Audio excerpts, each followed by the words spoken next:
আজ ২০২৫ সালেও হিরোশিমা ও নাগাসাকি শুধু দুটি শহরের নাম নয়, বরং মানব সভ্যতার জন্য এক স্থায়ী সতর্কবার্তা। প্রায় ৮ দশক পেরিয়ে গেলেও পারমাণবিক বোমার প্রভাব পুরোপুরি ইতিহাসের পাতায় বন্দী হয়ে যায়নি।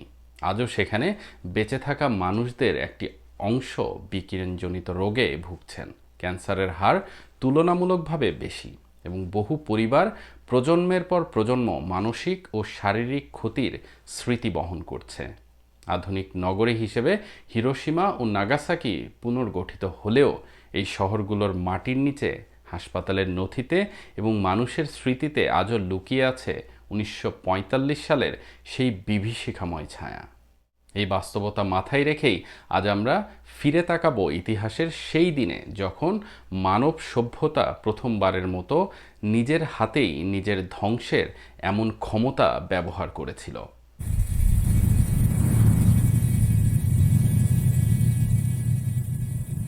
১৯৪৫ সালে হিরোশিমা ও নাগাসাকিতে সংঘটিত পারমাণবিক বোমাবর্ষণ শুধু দ্বিতীয় বিশ্বযুদ্ধের ইতি টানেনি, বরং মানবতার বিবেককে চিরতরে প্রশ্নের মুখে দাঁড় করিয়ে দিয়েছে। এই গল্প শুরু করা যাক একজন মানুষের অভিজ্ঞতা দিয়ে। টোসুতোমো ইয়ামাগুচি একজন সাধারণ জাপানি প্রকৌশলী, যিনি ১৯৪৫ সালের ৬ আগস্ট কাজের সূত্রে হিরোশিমায় ছিলেন। সকাল ৮টার কিছু পর হঠাৎ আকাশ যেন বিদ্যুতে ফেটে পড়ল। চোখ ধাঁধানো আলো, তারপর এক বিকট বিস্ফোরণ। মুহূর্তের মধ্যে চারপাশ আগুন, ধোঁয়া আর মানুষের আর্তনাদে ভরে যায়। ইয়ামাগুচি গুরুতর আহত হলেও অলৌকিকভাবে বেঁচে যান।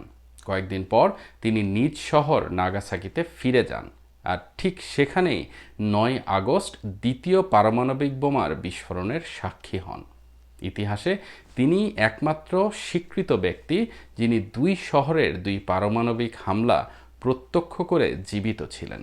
পরবর্তী জীবনে তিনি পরমাণু অস্ত্র নিষিদ্ধের পক্ষে কথা বলে গেছেন, কারণ তিনি নিজের চোখে দেখেছিলেন এর প্রকৃত মূল্য কতটা ভয়াবহ। এই ভয়াবহতার পেছনে ফিরে তাকালে আমাদের যেতে হয় দ্বিতীয় বিশ্বযুদ্ধের পটভূমিতে।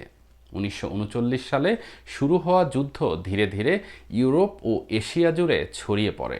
জাপান এশিয়া প্রশান্ত মহাসাগরীয় অঞ্চলে আগ্রাসন চালাচ্ছিল, আর ১৯৪১ সালে পার্ল হারবারে হামলার মাধ্যমে যুক্তরাষ্ট্র সরাসরি যুদ্ধে জড়িয়ে পড়ে।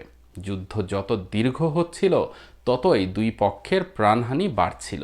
এই পরিস্থিতিতে যুক্তরাষ্ট্র গোপনে শুরু করে ম্যানহ্যাটন প্রজেক্ট, একটি বিশাল বৈজ্ঞানিক কর্মসূচি। তার লক্ষ্য ছিল এমন একটি অস্ত্র তৈরি করা যা দিয়ে যুদ্ধ দ্রুত শেষ করা সম্ভব। ১৯৪৫ সালের জুলাই মাসে নিউ মেক্সিকোর মরুভূমিতে প্রথম সফল পারমাণবিক পরীক্ষা চালানো হয়। পরীক্ষার সাফল্যের পর খুব দ্রুতই এই অস্ত্র ব্যবহার করার সিদ্ধান্ত নেওয়া হয়। ৬ আগস্ট ১৯৪৫ সকাল ৮টা ১৫ যুক্তরাষ্ট্রের বিমান হিরোশিমার আকাশে পৌঁছে এবং লিটল বয় নামের ইউরেনিয়াম ভিত্তিক পারমাণবিক বোমাটি নিক্ষেপ করে। কয়েক সেকেন্ডের মধ্যে শহরের কেন্দ্রভাগ সম্পূর্ণ ধ্বংস হয়ে যায়। তাপ এতটাই বেশি ছিল যে বহু মানুষ ছায়ার মতো দেয়ালে স্থির হয়ে যায়। মানুষের শরীর মুহূর্তেই ছাই হয়ে যায়। প্রায় ৭৮,০০০ মানুষ সেই দিনই প্রাণ হারান, আর পরবর্তী সপ্তাহ ও মাসে বিকিরণজনিত রোগে আরও হাজার হাজার মানুষ মারা যান। মাত্র ৩ দিন পর ৯ আগস্ট ১৯৪৫-এ দ্বিতীয় পারমাণবিক বোমা ফেলা হয় নাগাসাকি শহরে।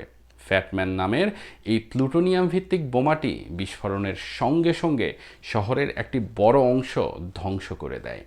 পাহাড়ি ভূপ্রকৃতির কারণে ক্ষয়ক্ষতির মাত্রা কিছুটা কম হলেও প্রায় ৪০,০০০ মানুষ তাৎক্ষণিকভাবে নিহত হন। হাসপাতাল, স্কুল, গির্জা সব কিছু ধ্বংসস্তূপে পরিণত হয়। এই দুই ভয়াবহ হামলার পর জাপানের পক্ষে যুদ্ধ চালিয়ে যাওয়া অসম্ভব হয়ে পড়ে।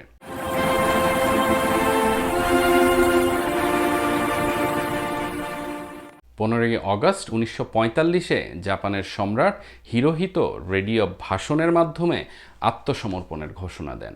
দ্বিতীয় বিশ্বযুদ্ধের সমাপ্তি ঘটে, কিন্তু শুরু হয় আরেকটি দীর্ঘমেয়াদী যুদ্ধ, বিকিরণের সঙ্গে মানুষের যুদ্ধ। যারা এই বিস্ফোরণ থেকে বেঁচে গিয়েছিলেন তারা পরিচিত হন হিবাকুশা নামে। এই মানুষগুলো আজীবন বহন করেছেন বিকিরণের প্রভাব। ক্যান্সার, রক্তের রোগ, বন্ধ্যাত্ব, শারীরিক বিকলতা এবং গভীর মানসিক ট্রমা। বহু হিবাকুশা আজও জীবিত এবং তারা এখনও নিয়মিত স্বাস্থ্য পরীক্ষার উপর নির্ভরশীল। জাপান সরকার আজও তাদের চিকিৎসা ও সহায়তার জন্য বিশেষ কর্মসূচি চালু রেখেছে। হিরোশিমার আরেকটি হৃদয় বিদারক গল্প হল সাদাকো সাসাকির। বোমা ফেলার সময় তার বয়স ছিল মাত্র 2 বছর। তিনি বেঁচে গিয়েছিলেন, কিন্তু কয়েক বছর পর বিকিরণের প্রভাবে লিউকেমিয়ায় আক্রান্ত হন।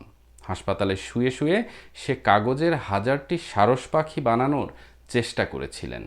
বিশ্বাস ছিল 1000টি হলে সুস্থ হয়ে উঠবে, কিন্তু 1000টি বানাতে পারেননি। তার গল্প আজও বিশ্বজুড়ে শান্তির প্রতীক হয়ে আছে। আজকের হিরোশিমা ও নাগাসাকি আধুনিক শহর, যেখানে অফিস, স্কুল, ট্রাম লাইন, ব্যস্ত রাস্তা সবই আছে, কিন্তু শহরের মাঝখানে থাকা peace memorial park, dome of atomic bomb এবং প্রতি বছর 6 অগস্ট ও 9 অগস্টের স্মরণ অনুষ্ঠান মানুষকে মনে করিয়ে দেয় এই শান্তির মূল্য কত রক্ত আর যন্ত্রণার বিনিময়ে অর্জিত। যুক্তরাষ্ট্রের যুক্তি ছিল এই বোমা ব্যবহার না করলে জাপানে স্থলযুদ্ধ চালাতে হতো, যেখানে আরও লাখ লাখ সৈন্য ও বেসামরিক মানুষের প্রাণহানি ঘটতে পারত। কিন্তু সমালোচকদের মতে এটি ছিল অপ্রয়োজনীয়, শক্তি প্রদর্শন এবং মানবতার বিরুদ্ধে এক চরম অপরাধ।